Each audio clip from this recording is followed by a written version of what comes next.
आखिरी प्रयास। एक समय की बात है। एक राज्य में एक प्रतापी राजा राज करता था। एक दिन उसके दरबार में एक विदेशी आगंतुक आया और उसने राजा को एक सुंदर पत्थर उपहार स्वरूप प्रदान किया।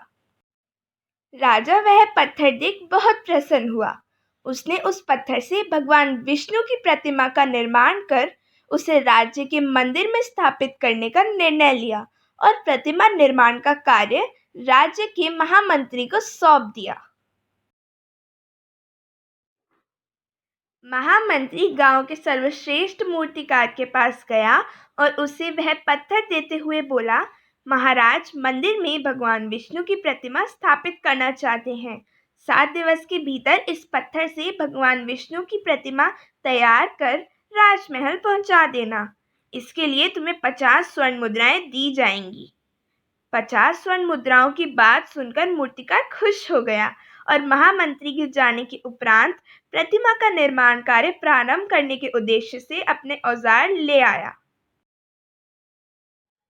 अपने औजारों में से उसने एक हथौड़ा लिया और पत्थर तोड़ने के लिए उस पर हथौड़े से वार करने लगा, किंतु पत्थर जस का तस रहा। मूर्तिकार ने हथौड़े के कई वार पत्थर पर किए, किंतु पत्थर नहीं टूटा।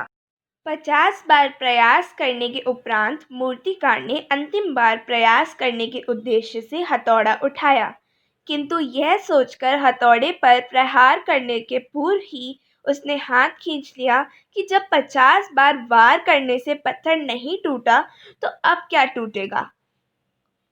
वह पत्थर लेकर वापस महामंत्री के पास गया और उसे यह कह वापस कर आया कि इस पत्थर को तोड़ना नामुमकिन है, इसलिए इससे भगवान विष्णु की प्रतिमा नहीं बन सकती। महामंत्री को राजा का आदेश हर स्थिति में पूर्ण करना था, इसलिए उसने भगवान विष्णु की प्रतिमा निर्मित करने का कार्य गांव के एक साधारण से मूर्तिकार को सौंप दिया।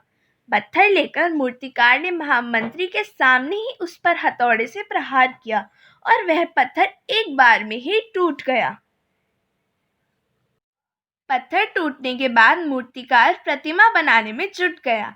इधर महामंत्री सोचने लगा कि काश पहले मूर्तिकार ने एक अंतिम प्रयास और किया होता तो सफल हो गया होता और 50 स्वर्ण मुद्राओं का हकदार भी बनता। इस कहानी से हमें यह शिक्षा मिलती है कि हमें असफलता मिलने पर भी प्रयास करना नहीं छोड़ना चाहिए। क्या पता एक और प्रयास करने से आपका कार्य पूर्ण हो जाए।